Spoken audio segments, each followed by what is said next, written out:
Good morning. My name is Rhonda Shaw. I am the Senior Regional Director of Community Management with First Service in the San Antonio office.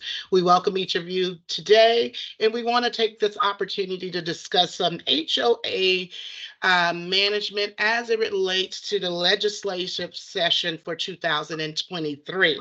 Today on the panel, I do have Edward Holtz with me. He is an attorney for Winstead, and he is going to help us out with this by giving us some insights on what to expect for the upcoming legislation and just give us some overview of what that looks like.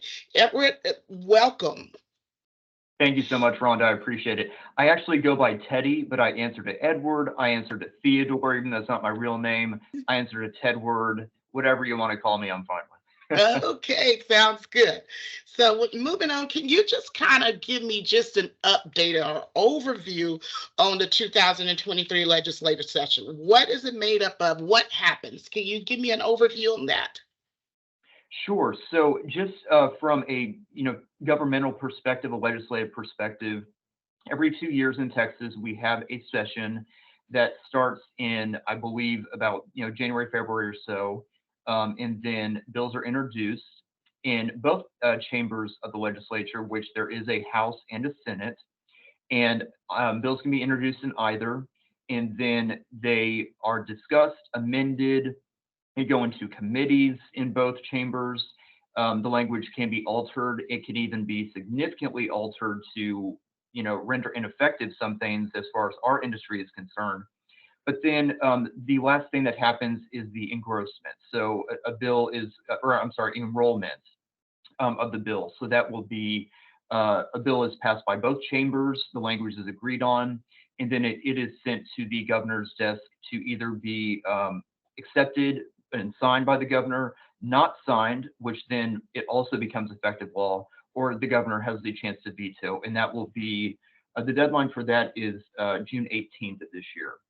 The last day of this session is actually Monday, May 29th, and that's called Sine Die. And I'm not an egghead, I promise, but I Googled how to pronounce that because I'm not a Latin guy, but Sine Die, the last day of the term.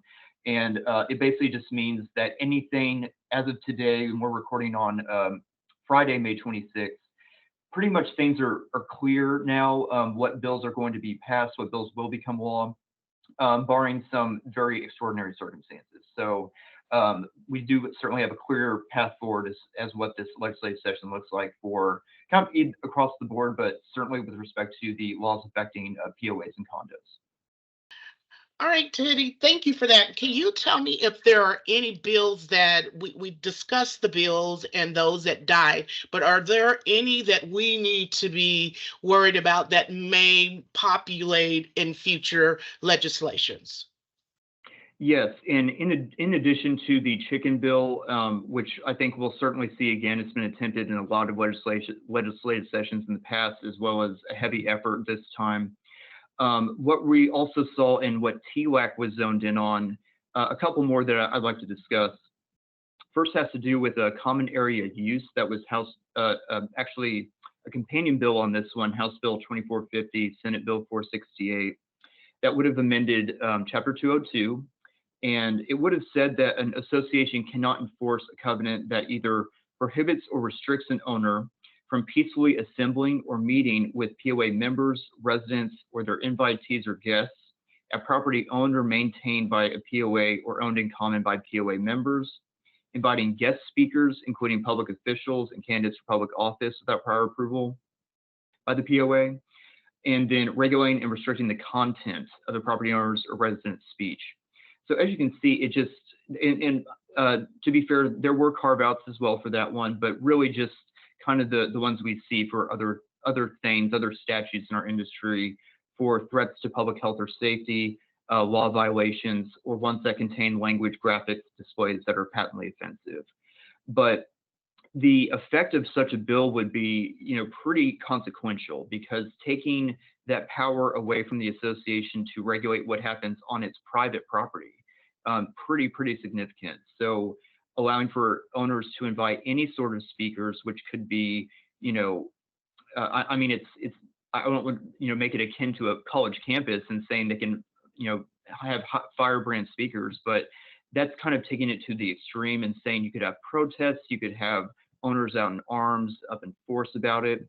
That would really just be something the community would not want in that situation.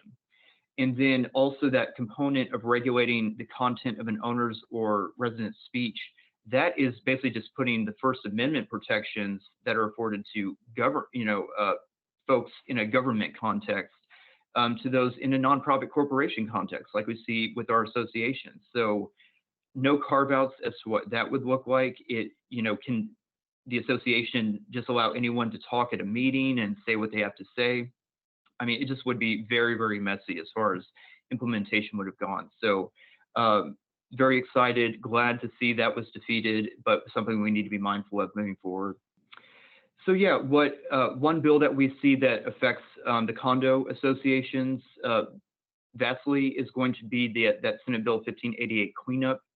One component of that bill is actually going to distract the language that we saw from 1588 for single-family associations when it comes to management certificates, websites, and resale certificate fees, and now duplicate it over to condos.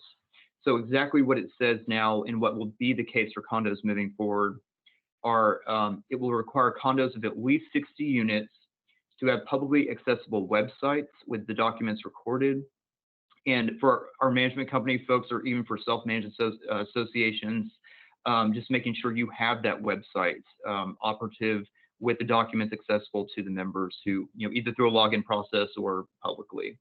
And then also filing a management certificate with the real property records, that has its own components and requirements of the information that needs to be included in that management certificate. And not only the real property records, but with TREC as well, in TREC's TREC's run website. And then capping resale certificate fees at $375. So again, it just is the exact same provisions we see now in chapters 207 and 209 of the property code, but just duplicating it now for condo associations.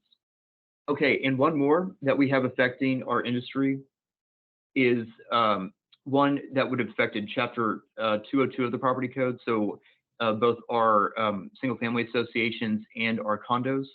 And it basically just mandates that any association cannot adopt or enforce a restriction that would have any sort of discriminatory effect on a renter's method of payment within the community. So, housing vouchers under Section 8 are included, as well as any other rental vouchers, rental assistance, or rental subsidies from non-governmental organizations.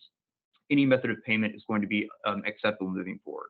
So a very positive change there. Nothing proactive an association has to do unless you do have a restriction in place akin to, that speaks to this.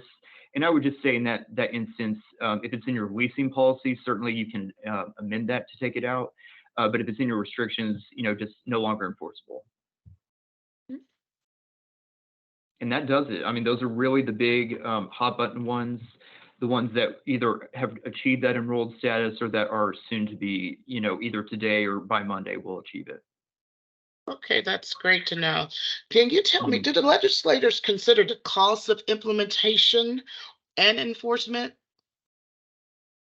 So that's a tricky question, because a lot of times what we see is a lack of understanding. I mean, I hate to bash our legislators, but sometimes they, will pierce in on a news story, like a negative news story about someone or something that happened, and just kind of overreact or, put something in place that they think is for the public good, but really could be onerous on associations, and something that really can lead to assessments being increased for all owners because of new costs that go into place, new procedures we have to be aware of.